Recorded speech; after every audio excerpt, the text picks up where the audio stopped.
What's up, guys? This is Spencer with Bud Junkies. Today I got Isaac with me, and we're going to paint this rifle. I've actually never done this before, so Isaac's going to demonstrate how to do this. So Isaac, yeah, take it away. Here's my personal go-to gun right here. Just Rust-Oleum and some mesh, and it's really not that deep. All we're going to do is put a base coat with a white color here. We're going to try to let that cure. We're a little crunched on time here, but we're going to let that cure as best we can, get a good thick base coat on here, and then after that, I'm going to just throw in the mesh, and then you'll see. I mean, I'll demonstrate here. Yep. So, I mean, generally at first, I'll kind of just try to put on like a light base coat. Have something for it to stick to.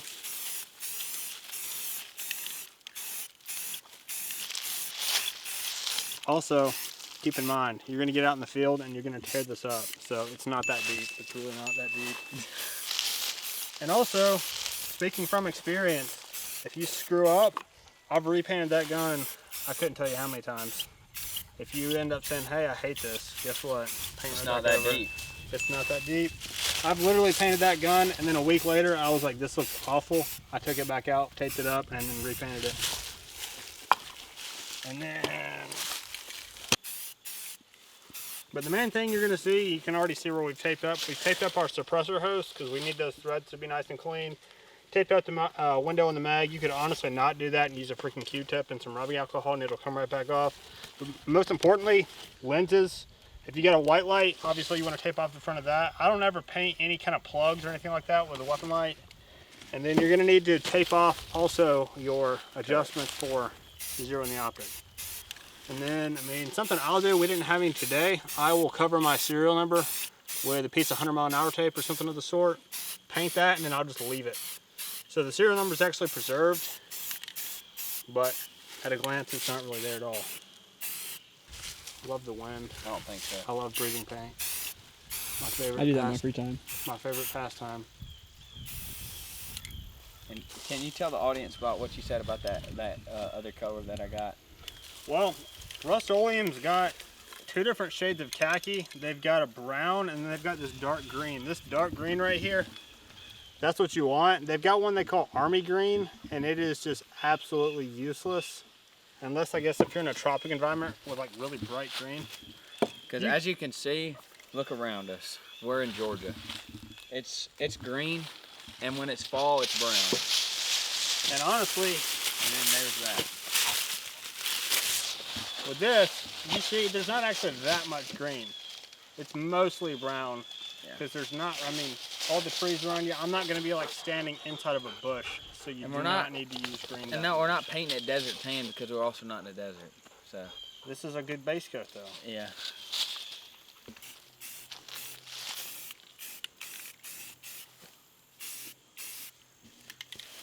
Well, shall we start adding some pattern? Roll with it, rock with it. Maybe we should paint. You have to shake this for a very scientific amount of time. Like whenever your arm gets tired, you just stop, start painting. The way I source this, I just went to Academy and they make like dunk bags for in like the camping section. Cut them up into pieces. You definitely want to have more than one piece because after you've been putting a lot of paint on these, they get sticky and it starts screwing stuff up. So I mean, I've got two kind of larger pieces and then I've got some smaller pieces, and then I'll use some paper like this to block off if I need to pattern a specific spot. And then I'll just pick it up, throw it back down, pick it up, throw it back down, make sure, because sometimes the pattern will not come through the way that you want it to. So, but we're gonna layer this a lot. It's gonna be okay. Yeah. And then if you ever screw up and you want to fix a certain spot, just take your base paint, cover that spot back up. That's why I really say it's not that deep, because if you screw up like one specific spot that ends up looking terrible, you can just fix that spot. Just paint your gun. Don't be a weirdo. Yeah. It's just nobody likes all black guns anyway. Was that racist? No. Oh, okay. Good. I don't know if I'm the best metric for that though.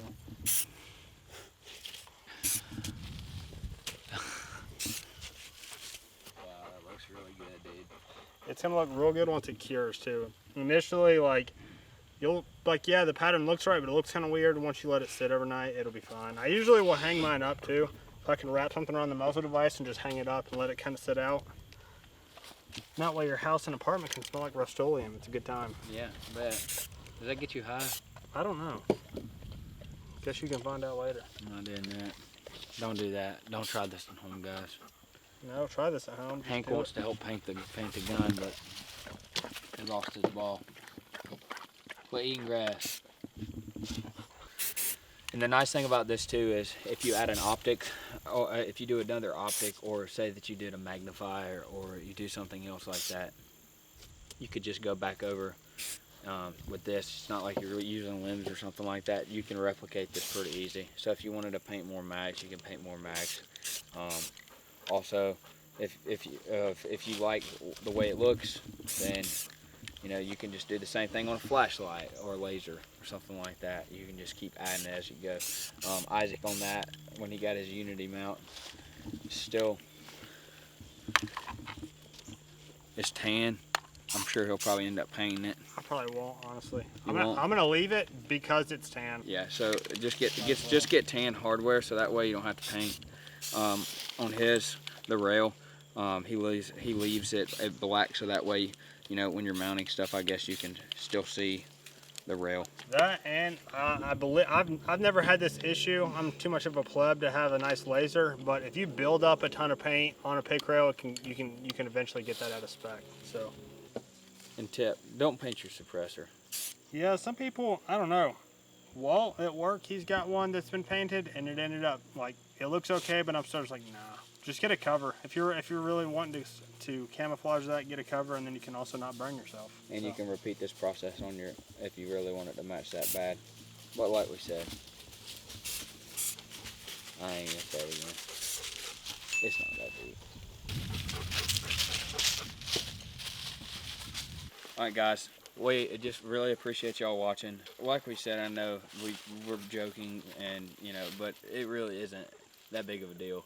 Like, paint your gun and go get out in the woods and use it. And even then, you can just go to the gun club and learn how to use your rifle. Make that paint wear off, like Isaac said. Make it where you're actually using your rifle and you're not just sitting around watching TV, eating Twinkies and playing Xbox. Don't be that guy. No, you're gonna die if you do. Yeah, you're gonna die. You're gonna be the first to go. So this is a great technique for painting your rifle. Isaac, thank you so much for showing us this technique. It's pretty cool. This is just the way that he does it, and I really liked it, and I liked the pattern. But yeah, to wrap things up, guys, this is our build. This is my budget build. This is what I wanted to start on before I started painting my Daniel and my SPR. So this is what we started on, and it looks absolutely awesome. So yeah, well guys, thanks for watching this video.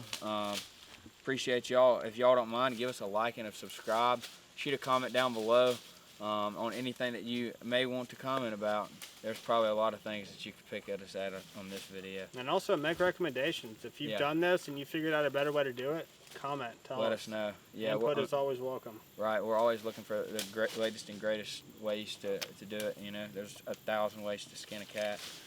But yeah, thanks for watching. Anything else, Isaac? That's gonna wrap it up. Paint your gun. It's not that deep.